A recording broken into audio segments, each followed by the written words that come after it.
एक छोटे से गांव में एक गरीब किसान रहता था जिसका नाम था रामू।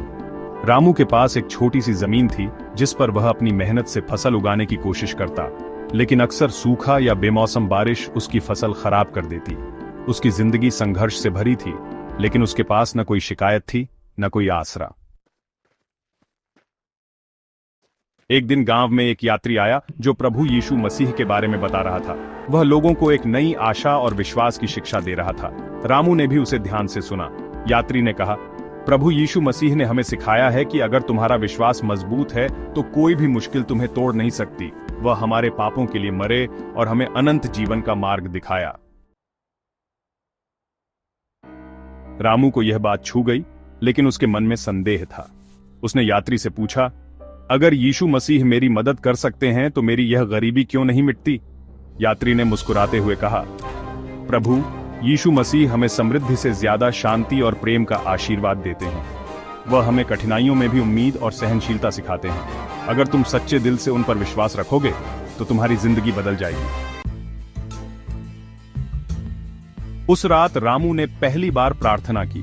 उसने कहा, प्रभु यीशु मसीह, अगर आप सचमुच मेरे साथ हैं तो मुझे रास्ता दिखाइए। मैं अपनी मेहनत जारी रखूंगा, लेकिन मुझे आपकी शक्ति और मार्गदर्शन चाहिए। अगले कुछ दिनों में रामू ने अपने खेतों में नई ऊर्जा के साथ काम करना शुरू किया। उसने जो भी थोड़ा बहुत कमाया उसे दूसरों के साथ साझा किया और जरूरतमंदों की मदद की। धीरे धीरे उसका विश्वास मजबूत होता गया। एक दिन गांव में एक व्यापारी आया जिसने रामू की फसल को अच्छी कीमत पर खरीदा। रामू की आर्थिक स्थिति सुधरने लगी।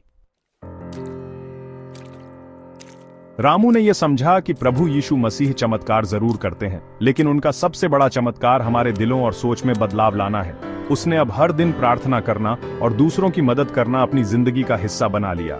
रामू की कहानी पूरे गांव में फैल गई। लोग उससे प्रेरणा लेने लगे और उन्होंने भी अपने जीवन में प्रभु यीशु मसीह पर विश्वास करना शुरू कर दिया। रामू हमेशा कहता, प्रभु यीशु ने मुझे धन नहीं बल्कि सच्ची खुशी और शांति दी है। उनका विश्वास मेरे लिए सबसे बड़ा खजाना है। इस तरह रामू की जिंदगी न सिर्फ उसकी बल्कि पूरे गांव की रोशनी बन गई।